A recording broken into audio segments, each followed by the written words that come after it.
Hello दोस्तों, GK उत्कर्ष IQ में आप लोग को स्वागत है। दोस्तों, ज्ञान बिंदु जीएस एकेडमी द्वारा दोस्तों यह जो है बिहार दरोगा मेंस का सेट लेके आए हैं।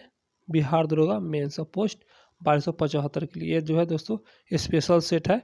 और जो ये सेट है रोशन आनंद द्वारा तैयार किया गया है। दोस्तों, इसमें जो भी क्वेश्चन है एग्जाम संबंधी क्वेश्चन है और रोशन आनंद पटना का नंबर 1 टीचर में से एक है। तो दोस्तों आज जो है सेट नंबर 28 होने वाला है। तो सीधा आते हैं प्रश्न पर। और मेरे चैनल को सब्सक्राइब नहीं किए हैं तो दोस्तों कर लीजिए, क्योंकि दोस्तों जब भी सेट अपलोड करेंगे आप लोग को सबसे पहले मिल जाएगा, इसलिए मेरे चैनल को सब्सक्राइब कर लीजिए। तो दोस्तों यह जो है टेस्ट नंबर 28 और बिहार दरोगा मुख्य परीक्षा। आते हैं सीधा प्रश्न पर। तो दोस्तों आप सभी लोग मेरे वीडियो को आप लोग एक बार लाइक कर दीजिए। तो आशा करते हैं कि लाइक कर दिए होंगे। तो प्रश्न है, संविधान के किस अनुच्छेद के अंतर्गत न्यायालयों द्वारा संसद की कार्यवाहियों की जांच करना प्रतिबंधित किया गया है? इसका सही आंसर ऑप्शन 1 अनुच्छेद 122 के तहत, जो कि न्यायालयों द्वारा संसद की कार्यवाहियों की जांच करना प्रतिबंधित किया गया है।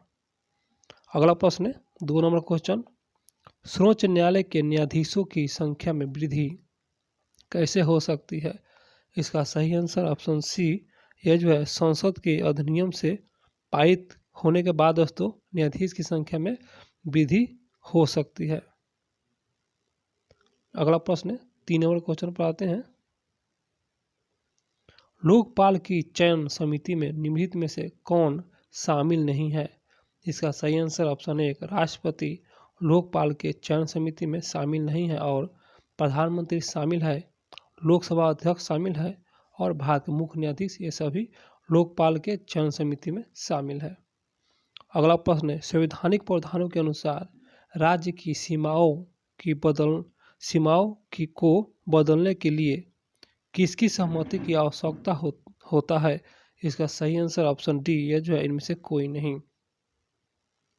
अगला प्रश्न, भारत के संविधान की प्रस्तावना जो 26 नवंबर 1949 को अंगीकृत की गई थी, मूलतः भारत का वर्णन किस रूप में करती है? इसका सही आंसर हो जाएगा ऑप्शन बी, केवल 1 2 जो कि सही है। तो पहला है प्रभुत्व संपन्न राज्य के रूप में यह जो है वर्णन किया जाता है और लोकतांत्रिक गणराज्य के रूप में वर्णन किया जाता है। अगला प्रश्न, अविश्वास प्रस्ताव लाने के लिए लोकसभा के कम से कम कितने सदस्यों के समर्थन जरूरी है? इसका सही आंसर ऑप्शन सी, मात्र दोस्तों कम से कम 50 सदस्य जो है जरूरी है। लोकसभा में दोस्तों कम से कम जो सदस्य संख्या 50 चाहिए अविश्वास प्रस्ताव लाने के लिए। अगला प्रश्न है, संविधान निर्माण हेतु संविधान सभा का कुल कितनी बैठक हुई संविधान निर्माण हेतु? इसका सही आंसर ऑप्शन सी, दोस्तों 11 जो है दोस्तों कुल जो है कितनी बैठक हुआ था? 11 बैठक हुआ था। अगला प्रश्न, इंदिरा साहनी बनाम भारत संघ मुकदमे में सर्वोच्च न्यायालय का निर्णय किस विषय से संबंधित है? इसका सही आंसर हो जाएगा ऑप्शन 1 सहकारी नौकरियों में अन्य पिछड़ा वर्ग का आरक्षण से संबंधित है। ये जो है इंदिरा साहनी बनाम भारत संघ जो है ये जो है मुकदमा है जो संबंधित है सरकारी नौकरी में अन्य पिछड़ा वर्ग का आरक्षण। अगला प्रश्न है, दहेज निरोधक अधिनियम किस वर्ष पारित हुआ था?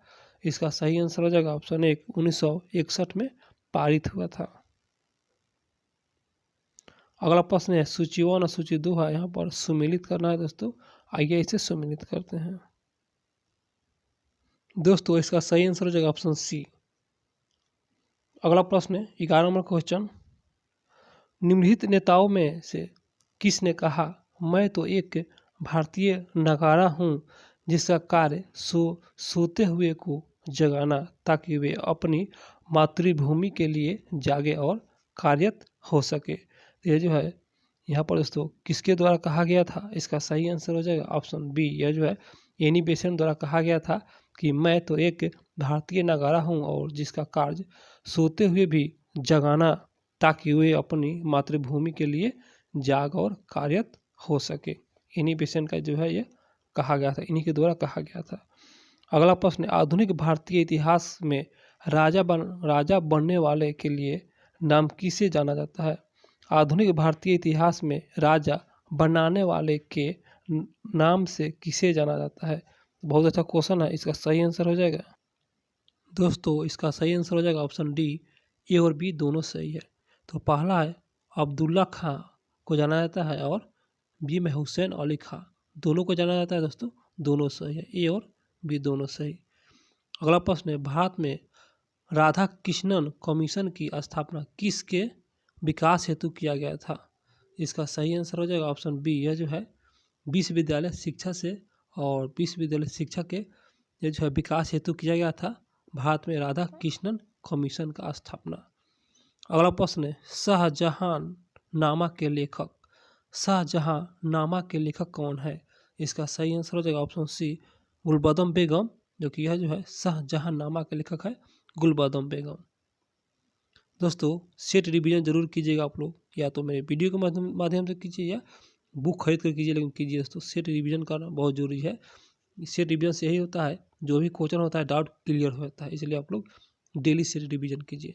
तो प्रश्न पर आते हैं, स्वदेशी आंदोलन के दौरान विभिन्न स्थानों एवं वहां के नेतृत्वकर्ताओं के संबंध में नीचे दिए गए सूचियों को आपस में मिलाइए। यहाँ पर दोस्तों नेतृत्वकर्ता यहाँ पर स्थान है, तो आइए इसे हम मिलाते हैं। इसका आंसर सी। तो उसके बाद पहले है सैयद हैदर राजा, यह जो है दिल्ली से संबंधित है, स्थान दिल्ली से। और चिदम्बरम पिल्लई, तो यह जो है यह मद्रास से संबंधित है। और उसके बाद लाला लाजपत राय, दोस्तों यह जो है पंजाब से संबंधित है। और हरि सर्वोत्तम राव, यह जो है आंध्र प्रदेश से संबंधित है। इसका आंसर सी। आप लोग इसे रट जाइएगा, बहुत अच्छा क्वेश्चन है, मिलान करने के एग्जाम में आते हैं कभी कभी इस तरह के क्वेश्चन।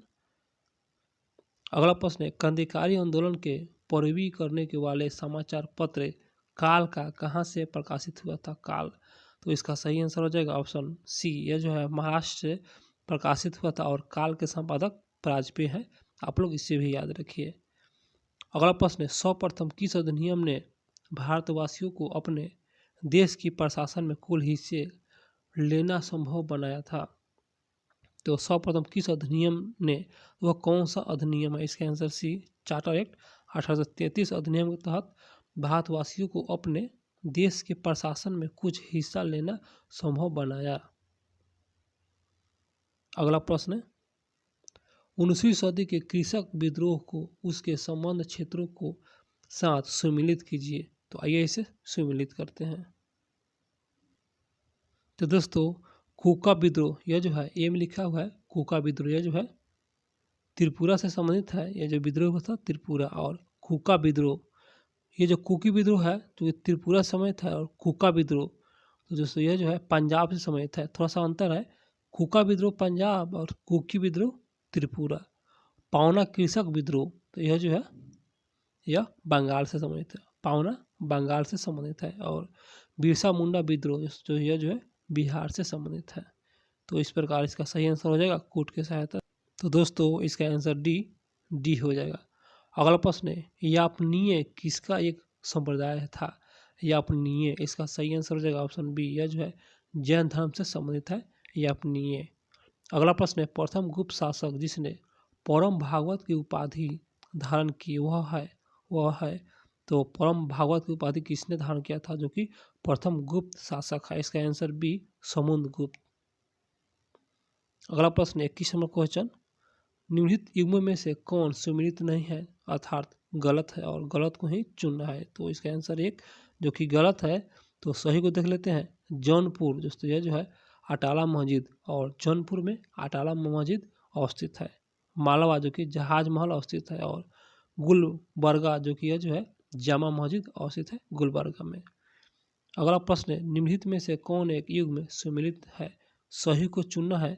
तो इसका आंसर सी जो कि फ्रेक मोरेंस जो कि यह जो है जवाहरलाल नेहरू से संबंधित है। तो आते हैं दोस्तों अगले प्रश्न पर, 23 नंबर क्वेश्चन। तो फिर सुमिलित करना है सूची 1 और सूची 2। तो सूची 1 में स्मारक है, सूची 2 में निर्माणकर्ता, तब किसके द्वारा यह निर्माण किया गया है? तो दोस्तों इसका आंसर 1। तो उसके बाद मिलाते हैं तो पहला है अलाई दरवाज़ा जो कि दिल्ली में अवस्थित है। यह जो है अलाउद्दीन खिलजी द्वारा निर्माण किया गया था। और बी में है बुलंद दरवाज़ा जो कि यह फतेहपुर सीकरी में अवस्थित है, जो कि यह जो है यह अकबर द्वारा किया गया था निर्माण। उसके बाद मोती मस्जिद जो कि आगरा में है मोती मस्जिद, और एक दोस्तों आगरा में भी है, दिल्ली में भी, याद रखिए। तो मोती मस्जिद आगरा में है, तो यह जो कि आगरा में है तो यह जो शाहजहाँ द्वारा बनाया गया था। और मोती मस्जिद दिल्ली में दोस्तों आ गया। फिर देखिए यहाँ पर आगरा, यहाँ पर दिल्ली में, और दिल्ली वाला औरंगजेब द्वारा बनाया गया था। दिल्ली औरंगजेब और आगरा में शाहजहाँ। इसका आंसर 1। दोस्तों वीडियो अच्छा लग रहा है तो मेरे वीडियो को लाइक कर दीजिए और चैनल को सब्सक्राइब कर दीजिए, भूलिएगा नहीं, आप लोग भूल जाते हैं। तो प्रश्न पर आते हैं, निम्नलिखित में से किस एक में यह जो है सुईल नदी परियोजना स्थित है? तो यह कहाँ है? तो इसका सही आंसर हो जाएगा ऑप्शन डी, जो कि यह हिमाचल प्रदेश में अवस्थित है, सुईल नदी। अगला प्रश्न है, किस मृदा को कम सिंचाई की आवश्यकता होती है क्योंकि वह मृदा नमी को रोक सकती है? कम सिंचाई की आवश्यकता होती है और नमी को रोक सकती है। तो इसका सही आंसर हो जाएगा ऑप्शन बी। दोस्तों यह जो है काली मिट्टी जो है, यह जो है कम सिंचाई की आवश्यकता होता है और नमी को रोक लेता है, काली मृदा अर्थात काली मिट्टी। अगला प्रश्न है, रूर बेसिन प्रसिद्ध औद्योगिक क्षेत्र है तो कहाँ है? इसका सही आंसर हो जाएगा ऑप्शन बी, जर्मनी में अवस्थित है। रूर बेसिन प्रसिद्ध औद्योगिक क्षेत्र है, जर्मनी में अवस्थित है। 27 नंबर क्वेश्चन दोस्तों, फिर सूची 1 मिल चुका है और सूची 2, तो सूची 1 और सूची 2 में सम्मिलित करना है। तो इसे इसका सही आंसर हो जाएगा ऑप्शन बी। देखिए यह जो है 4, 3, 1 और 2। उसके बाद आते हैं मिलान करते हैं। इटना दोस्तों यह सिसिली द्वीप पर अवस्थित है। और विसुवियत ज्वालामुखी दोस्तों यह जो है इटली में अवस्थित है। उसके बाद सी में है एरीबस, यह जो है दोस्तों रॉस द्वीप पर अवस्थित है, रॉस द्वीप। उसके बाद कोटोपैक्सी, तो आप लोग को जानते होंगे, यह जो है इक्वाडोर में है। इसका आंसर बी। अगला प्रश्न है, निम्नलिखित में से कौन सुमेलित नहीं है अर्थात दोस्तों गलत है, और गलत को ही चुनना है। इसका आंसर सी, जो कि गलत है। तो आइए दोस्तों सही को देख लेते हैं। यह जो है परिस्थितिकीय विज्ञान का केंद्र जो कि बेंगलुरु में अवस्थित है। भारतीय वन प्राणी संस्थान जो कि हैदराबाद में है, वन प्राणी संस्थान हैदराबाद। हिमालय पर्यावरण एवं विकास का गोविंद बल्लभ पंत स्थान जो कि जो है अल्मोड़ा में स्थित है, अल्मोड़ा में अवस्थित है। गलत के चुना था, इसका आंसर सी, जो कि गलत है। अगला प्रश्न है, निम्नलिखित में से कौन एक प्रवाल विरंजन का सबसे अधिक प्रभावी कारक है? तो ये कौन सा प्रवाल है जो कि विरंजन का सबसे अधिक प्रभावी कारण है? इसका सही आंसर हो जाएगा ऑप्शन सी, यह जो है सागरीय जल के सामान्य तापमान में वृद्धि, सागरीय जल के तापमान में वृद्धि। अगला प्रश्न 30 नंबर क्वेश्चन, सूची 1 सूची 2 फिर आ गया दोस्तों। यहाँ पर खनन क्षेत्र है और खनिज है। तो खनिज जो है किस खनन क्षेत्र में पाया जाता है? तो आइए इसे मिलान करते हैं। इसका आंसर 1, तो यह जो है एक में है गुरुम हिसानी, यह जो है यह एक लोवेक्स है, खनिज का नाम है। गुरुम हिसानी जो क्षेत्र है वहाँ पर लोवेक्स दोस्तों पाया जाता है। और उसके बाद तलचर दोस्तों कोयला के लिए प्रसिद्ध है। और जादूगोरा, तो दोस्तों यह जो है जादूगोरा यूरेनियम के लिए प्रसिद्ध है, जादूगोरा यूरेनियम। और जवार दोस्तों यह जो है सीसा के लिए प्रसिद्ध है, जवार। इसका आंसर 1। अगला प्रश्न है, भारत के निम्नलिखित बंदरगाहों में कौन सा खुला सागरीय बंदरगाह है? इसका सही आंसर हो जाएगा ऑप्शन सी, यह जो है चेन्नई। और चेन्नई दोस्तों यह जो है एक खुला बंदरगाह है, चेन्नई। अगला प्रश्न है, निम्नलिखित में से कौन सा क्षेत्र ज्वारीय ऊर्जा उत्पादन का प्रमुख क्षेत्र है? इसका सही आंसर हो जाएगा ऑप्शन बी, यह जो है मन्नार की खाड़ी। और यहाँ पर ज्वारीय ऊर्जा उत्पादन के लिए प्रमुख क्षेत्र है मन्नार की खाड़ी। 33 नंबर क्वेश्चन पर आते हैं, निम्नलिखित में से कौन सा सुमेलित नहीं है? गलत है और गलत को ही देखना है। इसका आंसर डी, जो कि गलत है। सही को देख लेते हैं। तजाकिस्तान जो कि यह जो है राजधानी है दुशांबे। और उसके बाद बी में है किर्गिस्तान जो कि किर्गिस्तान की राजधानी बिश्केक। सी में है तुर्कमेनिस्तान, इसका राजधानी अशगाबाद। और दोस्तों फिर से रिपीट कर दे रहे हैं, तजाकिस्तान की राजधानी दुशांबे और किर्गिस्तान की राजधानी बिश्केक। उसके बाद तुर्कमेनिस्तान की राजधानी अशगाबाद। अगला प्रश्न है, पोर्ट ब्लेयर अवस्थित है, इसका सही आंसर हो जाएगा ऑप्शन बी, दक्षिण अंडमान में अवस्थित है। पोर्ट ब्लेयर दक्षिण अंडमान में अवस्थित है। अगला प्रश्न है, बिहार का अधिकांश क्षेत्र आच्छादित है, क्यों? इसका सही आंसर हो जाएगा ऑप्शन बी, कछारी मिट्टी से दोस्तों यह जो है आच्छादित है। कछारी मिट्टी से आच्छादित है बिहार का अधिकांश क्षेत्र। अगला प्रश्न, राज्य खाद्य आयोग की स्थापना किस अधिनियम के अंतर्गत होती है? राज्य खाद्य आयोग की स्थापना वह कौन सा अधिनियम है? इसका आंसर एक, यह जो है राष्ट्रीय खाद्य सुरक्षा अधिनियम 2013 का अधिनियम है, राष्ट्रीय खाद्य सुरक्षा अधिनियम 2013। अगला प्रश्न है, मध्य भारत में स्थित पहाड़ियों का पूर्व से पश्चिम की ओर सही क्रम सजाना है, पूर्व से पश्चिम। तो इस प्रकार इसका सही आंसर हो जाएगा ऑप्शन सी, मैकाल, छोटा नागपुर, सतपुरा, महादेव। मैकाल, छोटा नागपुर, सतपुरा और महादेव। अगला प्रश्न, ज्ञानपीठ पुरस्कार पाने वाला प्रथम हिंदी लेखक, इसका सही आंसर हो जाएगा ऑप्शन सी, सुमित्रानंद पंत। यह जो है ज्ञानपीठ पुरस्कार पाने वाला प्रथम हिंदी लेखक है सुमित्रानंद पंत। अगला प्रश्न, निम्न में से कौन सा देश हॉर्न ऑफ अफ्रीका में सम्मिलित नहीं है? इसका सही आंसर हो जाएगा ऑप्शन बी, सूडान। दोस्तों यह जो है हॉर्न ऑफ अफ्रीका में सम्मिलित नहीं है। और दोस्तों जो हॉर्न ऑफ अफ्रीका में सम्मिलित है, Somalia, Ethiopia, Djibouti. Somalia, Ethiopia और जिबूती शामिल है। अगला प्रश्न है, ग्रेट इंडियन हॉर्नबिल का प्राकृतिक आवास किस क्षेत्र में स्थित है? इसका सही आंसर हो जाएगा ऑप्शन डी, यह पश्चिमी घाट में अवस्थित है। ग्रेट इंडियन हॉर्नबिल प्राकृतिक आवास पश्चिमी घाट में अवस्थित है। अगला प्रश्न, अंतर्राष्ट्रीय बाघ दिवस मनाया जाता है, इसका सही आंसर हो जाएगा ऑप्शन डी, 29 जुलाई को मनाया जाता है अंतर्राष्ट्रीय बाघ दिवस। अगला प्रश्न है, अंतर्राष्ट्रीय वित्त निगम का मुख्यालय, इसका सही आंसर हो जाएगा ऑप्शन सी, यह जो है वाशिंगटन डीसी में अवस्थित है। अंतर्राष्ट्रीय वित्त निगम का मुख्यालय वाशिंगटन डीसी में अवस्थित है। और यह जो है संयुक्त राष्ट्र अमेरिका का यह जो है राजधानी है वाशिंगटन डीसी, यहीं पर दोस्तों अंतर्राष्ट्रीय वित्त निगम का मुख्यालय अवस्थित है। अगला प्रश्न है, मीठी बिरदी परमाणु ऊर्जा संयंत्र, यह जो है निम्नलिखित में से किस राज्य में स्थापित किया जाएगा? अभी जाएगा दोस्तों, यह करेंट अफेयर्स है, इसका आंसर है गुजरात में किया जाएगा। अगला प्रश्न है, मंदार रोपवे किस जिले में स्थित है? इसका सही आंसर हो जाएगा ऑप्शन डी, बांका में अवस्थित है। अगला प्रश्न है दोस्तों 45 नंबर क्वेश्चन पर आते हैं। तो 45 नंबर क्वेश्चन है, निम्नलिखित में से किस संगठन द्वारा ग्लोबल जेंडर गैप इंडेक्स जारी किया जाता है? तो किस संगठन द्वारा?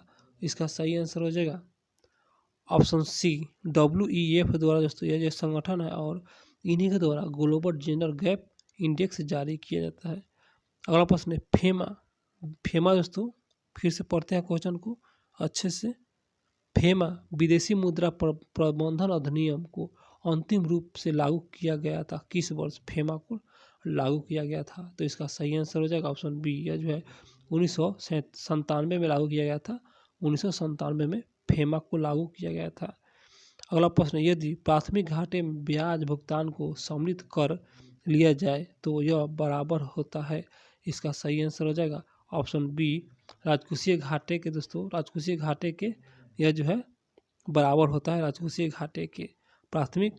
यदि प्राथमिक घाटे में ब्याज भुगतान को सम्मिलित कर दिया जाए तो यह बराबर होता है राजकोषीय घाटा के।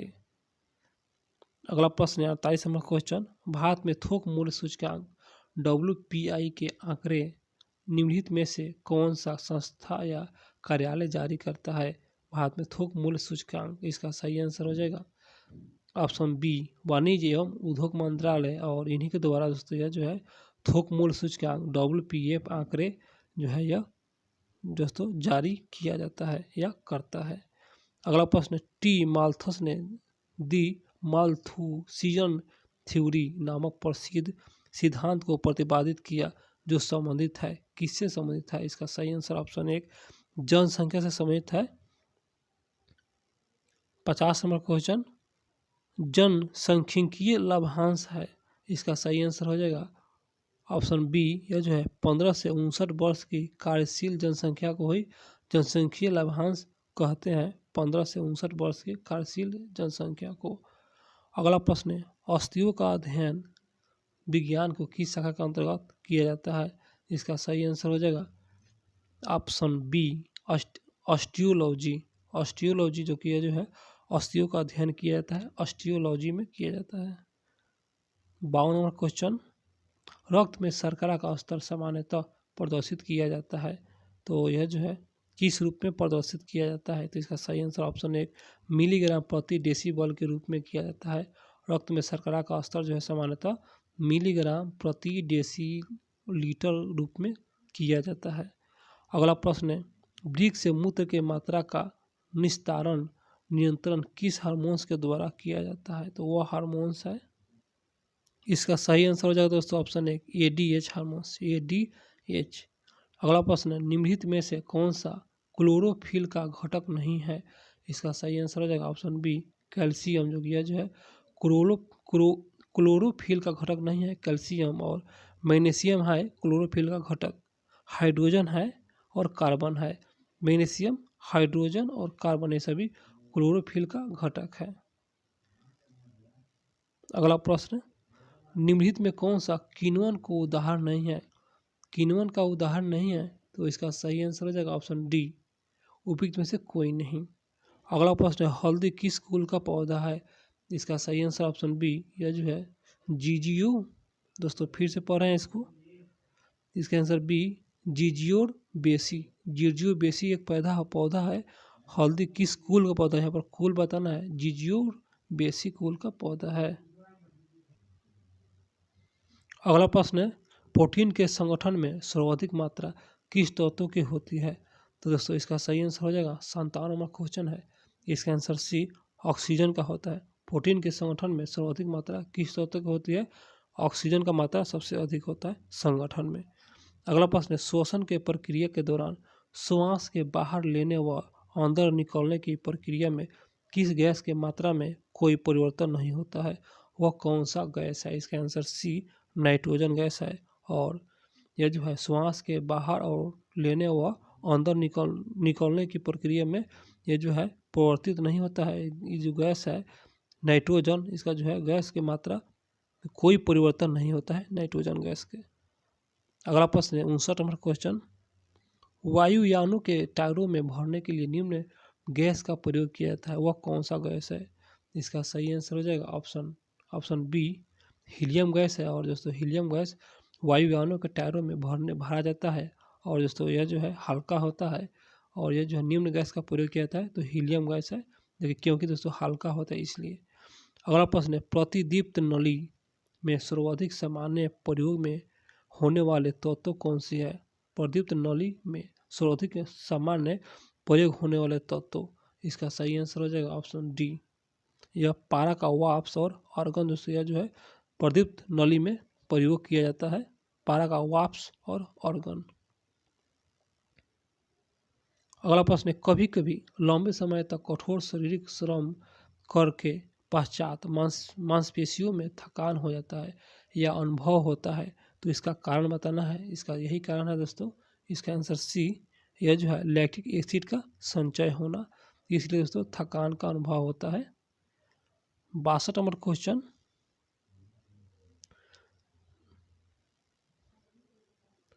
निम्नलिखित प्रकार के ऊष्मा इंजनों में किस प्रकार के ईंधनों के लिए कार्बोरेटर का प्रयोग किया जाता है?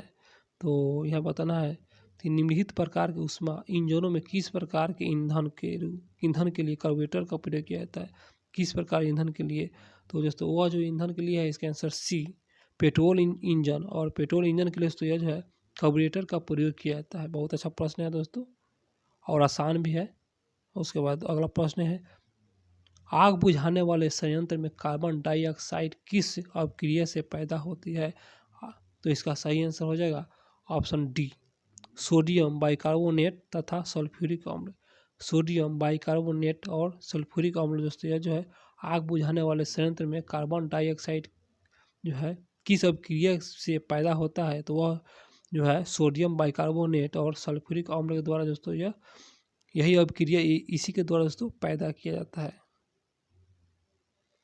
अगला प्रश्न है 64 नंबर क्वेश्चन, कार्बन डाइऑक्साइड यहाँ पर CO2 और nitrous oxide NO2, chlorofluorocarbons CFC एवं मीथेन CH4 गैसों का वैश्विक ग्लोबल वार्मिंग के प्रति अपेक्षाकृत योगदान है। तो यहाँ पर दोस्तों सजाना है, इसका सही आंसर हो जाएगा ऑप्शन दोस्तों यह जो है एक, इसका आंसर एक। 65 नंबर क्वेश्चन, यूट्रोफिकेशन सुपोषण के संबंध में सही विकल्प का चयन करना है। यूट्रोफिकेशन सुपोषण के रूप में, तो आइए देखते हैं दोस्तों इसका सही आंसर सी हो जाएगा। 1 और 2 सही है, तो 1 और 2 देख लेते हैं। यह जल निकाय के पोषण तत्व संवर्धन की घटना है। यह जल निकाय के पोषक तत्व संवर्धन की घटना है। और दूसरा है यह जल में घुलित ऑक्सीजन की मात्रा को कम करता है। तो 1 और 2 सही है, इसका आंसर सी। अगला प्रश्न 66 नंबर क्वेश्चन, वह थर्मामीटर जिसका प्रयोग 2000 सेल्सियस से अधिक तापमान को मापने के लिए प्रयोग किया जाता है, 2000 सेल्सियस से अधिक, तो वह कौन है दोस्तों? इसका सही आंसर हो जाएगा ऑप्शन डी, ये जो है पूर्ण विकिरण पायरोमीटर। वह जो है वह थर्मामीटर, तो वह जो है थर्मामीटर है पूर्ण विकिरण पायरोमीटर, और इन्हीं के द्वारा प्रयोग जो है 2000 सेल्सियस से अधिक तापमान मापने का प्रयोग किया जाता है। अगला प्रश्न, यदि एक ऊंची इमारत से गेंद 9.8 मीटर प्रति सेकेंड स्क्वायर से एक समान त्वरण के साथ पृथ्वी पर गिराई जाती है, तो 3 सेकेंड बाद उस गेंद का वजन, उस गेंद का वेग क्या होगा? वेग, इसका सही आंसर हो जाएगा ऑप्शन डी, 29.4 मीटर प्रति सेकेंड। 29.4 मीटर प्रति सेकेंड इसका वेग हो जाएगा।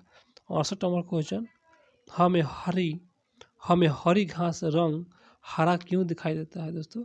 हमें हरी घास का जो रंग होता है हरा दिखाई देता है, इसका कारण क्या है दोस्तों? इसका कारण यही है, इसका आंसर बी, यह हरे रंग का प्रकाश को हमारी आँख पर परिवर्तित करता है। यह हरे रंग के प्रकाश को हमारी आँखों पर क्या करता है? परिवर्तित कर देता है, इसलिए दोस्तों हमें घास हरा दिखाई देने लगता है। प्रश्न है, किसी वस्तु के पूरी प्रतिबिंब देखने के लिए एक समतल दर्पण की न्यूनतम ऊंचाई कितनी चाहिए? तो समतल दर्पण की न्यूनतम ऊंचाई कितनी चाहिए? तो इसका सही आंसर हो जाएगा ऑप्शन सी, यह जो है वस्तु की ऊंचाई के आधा जरूरी है ताकि हमें प्रतिबिंब को देख सके। तो इस प्रकार इसका आंसर सी।